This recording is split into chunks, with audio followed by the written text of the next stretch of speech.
De Segré, le prix couverture Véron vient de courir. Ce prix du Haut-Anjou qui a été remporté par le numéro 5, Joie du Large, avec Kylian Dubourg qui remporte cette épreuve devant le numéro 2, Diva du Lui, devant également le numéro 3, Della de Loire, qui s'empare de la troisième place, devant le numéro 6, 5, 2, 3 et 6 pour l'arrivée donc de cette deuxième course sur l'hippodrome de la Laurie.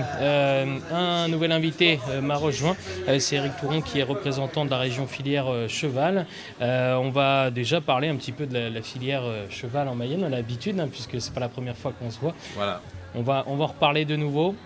Alors donc parler plus largement des Pays de la Loire, non pas de la Mayenne, puisque la Mayenne effectivement est une terre de cheval, mais les Pays de la Loire le sont tout autant. Donc nous avons dans les Pays de la Loire la chance d'avoir une filière très développée, qu'elle soit au niveau course qu'au niveau sport. Au niveau course, rappelons que nous avons, pour une région qui n'a que 5 départements, 43 hippodromes. C'est pratiquement 25% de l'ensemble des hippodromes français. Des grands hippodromes, des hippodromes un peu plus modestes, mais qui tous ont un rôle à jouer.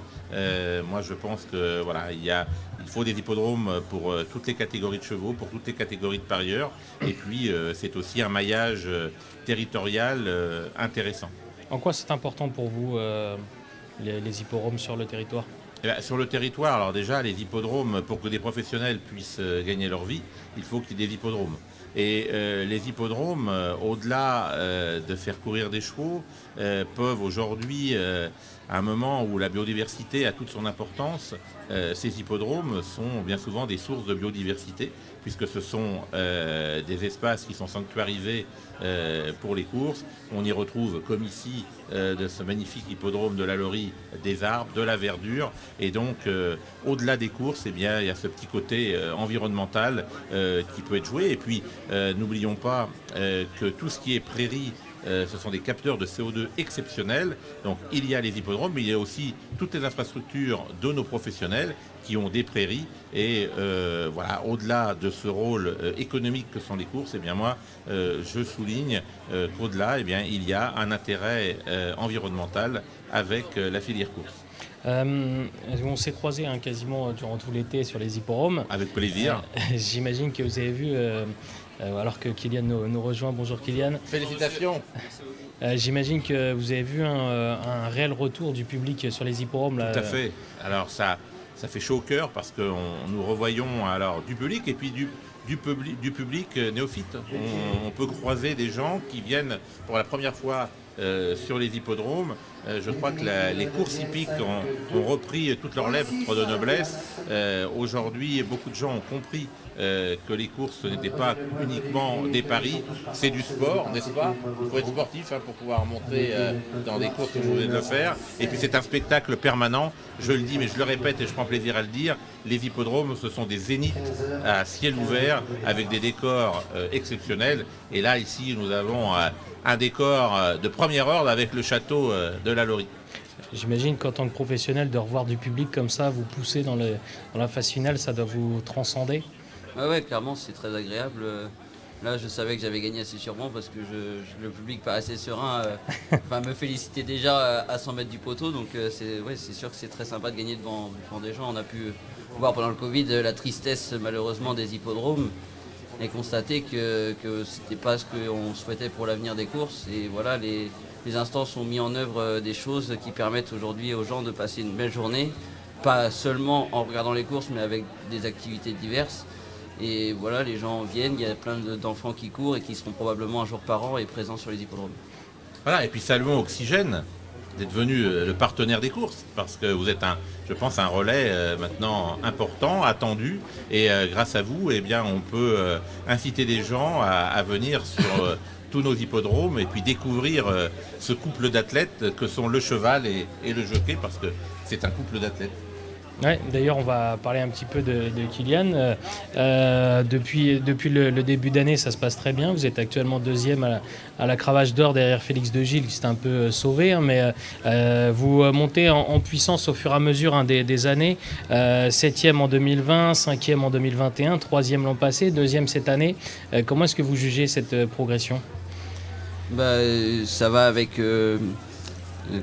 la doctrine de mon patron, mon premier et seul patron, M. Macaire, qui lui a pour habitude de créer des fondations solides et d'ensuite monter le mur. Et voilà, même si certaines années j'étais un peu déçu, assez pressé, il m'a toujours dit de continuer sur des fondations solides. Et voilà, bien lui en a pris aujourd'hui parce qu'avec beaucoup de travail derrière, j'ai une confiance de plus en plus pointue de sa part. Rappelez-nous un petit peu votre parcours. Alors vous êtes issu du Sérail. Parlez-nous un petit peu justement de votre enfance et de votre parcours. Depuis tout jeune, je vais sur les hippodromes. J'ai monté ici même en course de poney, qui a été très formateur pour nous. Il y avait Clément Lefebvre aujourd'hui qui montait dans ma course, avec qui je faisais des courses de poney. Et ça permet d'avoir une première appréhension des courses. Ensuite, j'ai pu bénéficier d'une licence d'amateur à 16 ans, où j'ai fait mon premier gagnant sur cet hippodrome. D'accord. Pour William Menuet. Et puis voilà, à 18 ans, j'ai eu mon bac agricole au lycée agricole de Laval. Et ensuite, j'avais rempli le contrat vis-à-vis de mes parents. Et j'ai pu embaucher chez M. Macaire, chez qui je suis toujours actuellement avec Hector de la Jeunesse. Donc ça fait combien de temps que vous êtes chez M. Macaire ? Là, ça fait 8 ans passés. 8 ans passés. Est-ce que vous avez eu parfois l'envie d'aller voir ailleurs, entre guillemets, ou pas forcément ? Comme dans tout ce qu'on fait, à partir du moment où ça dure, il y a des hauts et des bas. J'ai parfois, pensé aller voir autre chose, mais j'ai vite été rattrapé par la qualité du travail qu'on fait tous les matins. Au bout de 8 ans, j'ai toujours le même plaisir à me lever parce qu'on fait vraiment du travail d'orfèvre. Il n'y a qu'à l'écouter à la télé. Et voilà, en plus maintenant avec Hector de la Jeunette, ça a donné un peu un renouveau à l'écurie, une nouvelle ambiance. Hector, je le connais depuis tout jeune aussi. Donc je m'entends très bien avec mes deux patrons et aujourd'hui, non, je me vois aller nulle part ailleurs. Et comment ça se passe avec la famille ? Est-ce que vous débriefez ? Est-ce que le papa donne encore des conseils ou... Moi, c'est simple, je monte en course. Le premier coup de fil que je donne, c'est celui de mon père, où j'ai une première appréciation, on va dire, et je sais si mes patrons vont pas trop rigoler ou s'ils vont plutôt être contents. D'accord.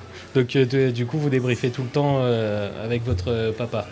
Disons qu'on a une passion commune. Hein. Moi, je l'ai suivi depuis tout petit et on s'appelle tous les jours pour parler de tout, des chevaux, des siens, des miens, des courses, de ses courses, des idées qu'il a, des idées que j'ai et on partage ça et également avec ma mère parce que ma mère a une autre échelle pour d'autres choses mais on s'est très régulièrement au téléphone pour voilà. Et vous n'avez pas envie de rejoindre le papa, de reprendre l'écurie familiale ? Ça se fera peut-être dans un second temps. Là, j'ai actuellement que 26 ans, je me vois pas du tout à la tête d'une entreprise. Surtout au vu de la conjoncture actuelle où là on est en train d'espérer 20 belles prochaines années, mais si il y a 2-3 ans on ne pouvait pas les espérer. Donc là ça commence un peu comme vous dites avec les gens qui amènent aux courses. Donc oui, c'est quelque chose que j'aimerais, mais pour l'instant j'aime les courses, j'aime monter en course et là je ne me vois pas arrêter de suite. Est-ce que vous pensez que vous avez des choses encore à améliorer pour devenir, pourquoi pas, Cravache d'Or ? De toute façon, même pour devenir ou pas Cravache d'Or, j'ai des choses à améliorer, c'est certain. Comme dit mon patron, ça fait 40 ans qu'il est entraîneur et il en apprend encore tous les jours. Donc moi, ça fait que 10 ans que je suis dans le métier, j'en ai pour un bout de temps à apprendre. Est-ce qu'il y a des axes sur lesquels vous souhaiteriez travailler plus ? Les axes, oui et non, c'est sur la constance. Voilà, il faut toujours être concentré, toujours ne rien laisser au hasard et faire le minimum d'erreurs possible parce que derrière il y a des propriétaires, des contrats à rendre et qu'on ne doit pas faire d'erreurs. Est-ce que vous avez des noms à nous donner pour les parieurs sur des chevaux sur lesquels vous comptez à l'avenir ? Là actuellement il y a un 3 ans là, qu'on a à l'écurie qui va débuter sous 3 semaines, je ne sais pas où encore, qui s'appelle Burning Heart et qui je pense semble prometteur pour la suite. Un cheval comme Klitschko de Bel Air avec qui je viens de gagner à Dax qui va probablement monter les échelons, un cheval qu'on aime beaucoup. Voilà. Est-ce que vous préférez gagner beaucoup de courses ou des grosses courses ? Beaucoup de courses. Plus la quantité que la qualité ? Moi ça a toujours été comme ça. C'est facile à dire parce que c'est ce que je fais entre guillemets, mais j'ai plus de plaisir à gagner 2 courses ici que d'en gagner qu'une à Paris. D'accord, ok. Ah non mais c'est intéressant parce que c'est pas toujours le cas des jockeys, donc vous prenez plus de plaisir à venir sur un petit hippodrome et briller. Moi ce que j'aime c'est la victoire, donc plus j'en ai, plus je suis content. D'accord. Et d'ailleurs est-ce qu'il y a moyen de regagner tout à l'heure avec Forza Conti dans la 8e course ? Bah, avant le coup, ça semble un peu compliqué. Maintenant, on ne sait jamais, c'est un cross, hein, on peut avoir de la chance. Le malheur des uns fait le bonheur des autres, comme dit l'expression. Donc on s'interdit rien, on va tout donner. Elle donne tout toujours. Et moi, je vais faire mon maximum. Merci Kylian d'être passé nous voir et puis on vous souhaite le meilleur pour tout à l'heure mais également pour le reste de l'année hein, puisqu'on le rappelle vous êtes deuxième à la Cravache d'Or et plutôt quand même bien parti pour conserver cette place. Bah, oui, mais il y a James qui arrive à grandes enjambées, il y a Bertrand Lestrade qui est pas loin derrière, il y a Johnny Charon, il y a Angelo Zuliani qui a une grande confiance de son patron et qui fait aussi beaucoup de gagnants. Donc non, rien n'est fait et il faut continuer à rester concentré et à gagner des courses. Merci, c'est ce qu'on vous souhaite. Merci à tous les deux d'être passés. Nous, on se dirige maintenant vers la troisième course du programme. C'est une course au trot attelé, c'est le prix du Crédit Mutuel. Une course pour des apprentis et la jockey. On se retrouvera d'ailleurs juste après cette course avec de nouveaux invités.